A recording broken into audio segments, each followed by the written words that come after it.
While I was working overtime, my parents sold my laptop to pay for my sister's vacation. When I asked about it, Mom smirked. You should be happy she finally gets to relax. I chuckled, and she snapped, What's so funny? Her face went white when I said, Because that laptop they sold was. Don't raise your voice, John. It was just a laptop. Mom's words hit me like cold water. The living room was a mess. Receipts on the table. My charger cord tangled under a coffee mug. Dad leaned back on the couch, arms crossed like a judge who'd already decided the verdict. My sister Lily scrolled through her phone, pretending she didn't hear a thing. I stood there, coat still on, dust from work clinging to my sleeves. I came home early, I said quietly, because my laptop wasn't where I left it. Mom's lips twitched. We sold it. The air froze. You what? She sighed like I was being dramatic. You barely use it. Lily's been stressed. Her friends planned a trip to Miami, and we thought she deserved a break. Dad added, We'll get you another one someday. I laughed, low, dry, bitter. You sold the laptop I used for work, Mom smirked. You should be happy your sister finally gets to relax. I looked at Lily. You knew about this? She shrugged, eyes never leaving her screen. It's not that serious. My laugh turned into something darker. Yeah, I said. Not that serious, especially since that laptop they sold.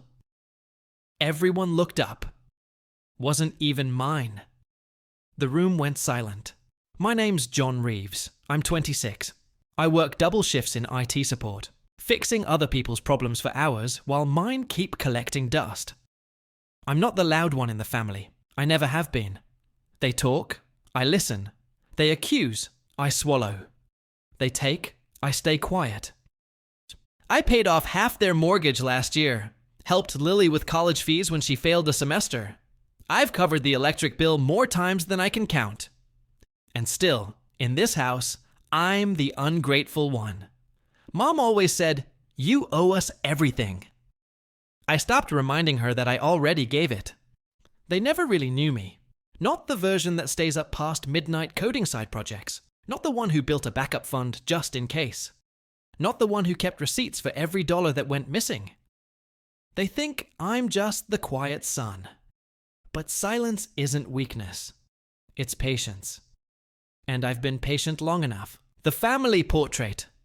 Mom, Elaine Reeves, 54. The queen of guilt trips. Her smile is all Sunday church warmth until she wants something. Then it turns sharp. Dad, Robert, 57. He used to own a small repair shop before he gambled away most of it. Now he acts like every bad choice he made was someone else's fault, usually mine. And Lily, 22, bright, careless, spoiled. She calls herself free-spirited. I call it never faced consequences. Don't make this bigger than it is, Dad muttered, rubbing his temples. You think I enjoy doing this? You didn't do anything, I said. You stole, Mom gasped. Don't you dare talk to your father that way. You've been cold lately. Maybe you should see someone about that anger. I almost laughed again. They always turned everything around. Guilt was their currency. Funny, I said softly. You call it anger. I call it memory. Something shifted in the air. Lily looked up, frowning. What's that supposed to mean? You'll see. The argument dragged for hours. Every word felt like another stone thrown my way. You never appreciate what we do, Mom yelled. What you do? I asked.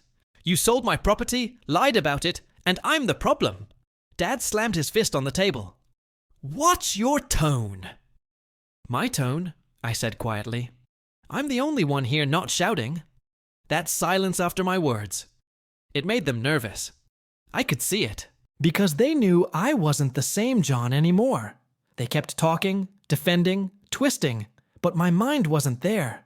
I was replaying every small betrayal, every time I paid for repairs, until Dad got back on his feet. Every time Mom said, Lily needs this more than you do. And now? They'd taken the one thing I worked for. John, Lily said suddenly, you're acting crazy. It's just money. I looked at her. Really looked. You ever worked for something, Lily? Stayed up all night just to earn it? She flinched. Didn't answer. And that's when Dad said the wrong thing. Stop pretending you're some kind of victim. You owe this family more than we owe you. The words hit, but they didn't sting. Not anymore, because I realized they didn't even see what was coming. I owe you? I repeated softly. All right, let's talk about that. Mom's arms crossed. Don't you start with your calculations again, John. Why not? You keep records when it's about your sacrifices. I have mine too. I pulled out my phone, my folder titled Proof. Screenshots, invoices, payments, electric bills, tuition transfers, mortgage installments. All in my name. Mom's lips tightened. Dad's face turned pale. You think money buys you respect? Dad snapped. No, I said. But it should at least buy honesty. Lily muttered. You're being dramatic. I turned to her. You took a vacation with money earned from 8 months of my overtime. You think that's drama? She looked away. The room cracked open. Years of lies spilling out.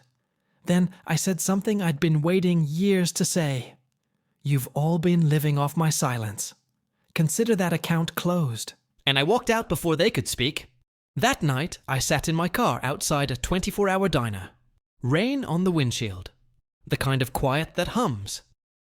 I remembered when I bought that laptop. 3 years ago, after Mom cried because Dad lost another bet. I sold my car to help them. Then took extra shifts to afford a new one for myself. I remembered Lily's college fees. She promised to pay me back. She never did. I remembered Dad saying, You're a good son, John. You always fix things. But he never meant it. He just meant, You'll clean up our mess again, right? That night, I realized I'd been trying to earn a place in my own family, and I was done trying. I opened my laptop's cloud drive from my phone. Everything I'd stored on it, every backup, every email, every receipt, was about to become useful. Because the laptop they sold. It didn't just hold my work, it held their secrets. 3 days later, I got a call. Mom's voice shook. John, did you put something online? Define something. The bank records. The debt papers. The messages with that woman. I could almost hear Dad shouting in the background. Relax, Mom, I said. I didn't post anything. I just sent a few copies to the right people. His old partners, the mortgage company, Lily's university. You ruined us, she screamed. No, I said. You did. I just stopped hiding it. Dad took the phone. You'll regret this, boy. Funny, I said. You said that last time when I found out you used my credit score to get another loan.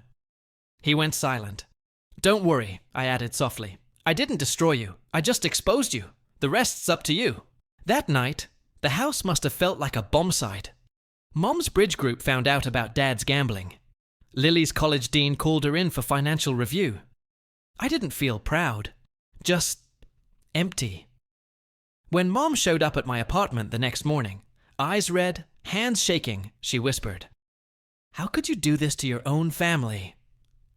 I looked at her calmly. Family? I said. You sold mine for a plane ticket. She broke down, sobbing. We didn't mean to hurt you. I wanted to believe her. But you can't call something an accident when it happens again and again. Before she left, she asked, Do you hate us now?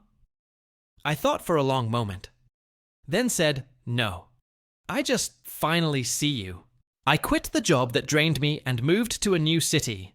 Rented a small apartment. Quiet, clean, mine. I started freelancing again, the way I did before everything fell apart. Built a new laptop from scratch. Sometimes I still check my messages. Mom sends long apologies. Dad doesn't talk. Lily sent one text. I didn't know it'd go that far. I never replied. Because forgiveness isn't something you text. It's something you live. When I close my eyes, I don't hear shouting anymore. I hear peace. For the first time, my silence belongs to me. Months passed. I got a new project, New clients, new friends who don't take. They give. One morning, I got a letter from Lily, handwritten. She said she sold her jewelry to pay back part of the money she owed me. At the end, she wrote, "I think I get it now." I didn't cry, but I smiled. Maybe revenge isn't about destroying people. Maybe it's about making them face what they built, and walking away without carrying it anymore. I looked out my window and whispered, "For the first time, I don't carry their weight anymore." And if you were in my place, would you forgive them? Or would you walk away forever? Tell me in the comments. Your voice matters. Like if you felt John's silence.